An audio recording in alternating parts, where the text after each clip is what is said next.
Governor Khyber Pakhtunkhwa Faisal کریم کنڈی نے public service commission کے علاقائی دفاتر ڈیرہ اسماعیل خان، مالاکنڈ اور ایبٹ آباد میں قائم کرنے کی تجویز دے دی۔ فیصل کریم کنڈی نے وزیر اعلیٰ خیبر پختونخوا کو خط ارسال کر دیا۔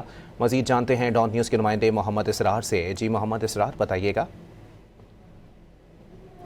گورنر خیبر پختونخوا فیصل کریم کنڈی نے پبلک سروس کمیشن کے علاقائی دفاتر ڈیرہ اسماعیل خان، مالاکنڈ اور ایبٹ آباد میں قائم کرنے کی تجویز دے دی ہے۔ محمد اسرار ہمارے ساتھ موجود ہیں۔ جی اسرار، بتائیے گا۔ جی بالکل، یہ گورنر خیبر پختونخوا فیصل کریم کنڈی نے وزیر اعلیٰ خیبر پختونخوا کو خط ارسال کر دیا اور انہوں نے کہا کہ دور دراز علاقوں کے جو پبلک سروس کمیشن اور جو طالب علم ہے امیدواروں کو سہولت فراہم کی جائے گی۔ اس کے ساتھ ساتھ گورنر نے اس خط میں یہ بھی ذکر کیا ہے کہ جو علاقائی دفاتر ہے کے قیام کی اصولی منظوری اور فیزیبلٹی رپورٹ تیار کرنے کی سفارش بھی کی ہے اور اس خط میں، اور پشاور میں جو واحد مرکزی دفتر ہونے سے جنوبی، شمالی اور دور افتادہ علاقوں کے امیدوار مشکلات کا شکار ہے۔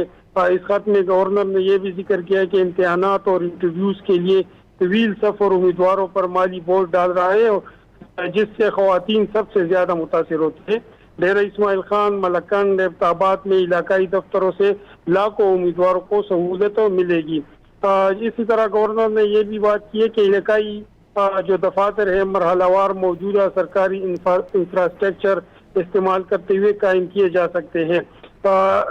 سابق جو فاٹا کے انضمام اور بڑھتی ہوئی آبادی کے پیش نظر جو پبلک سروس کمیشن کی سہولیات ہے وہ بھی عوام کو قریب لائی جائے گی اور اس کو سہولت فراہم کی جائے گی۔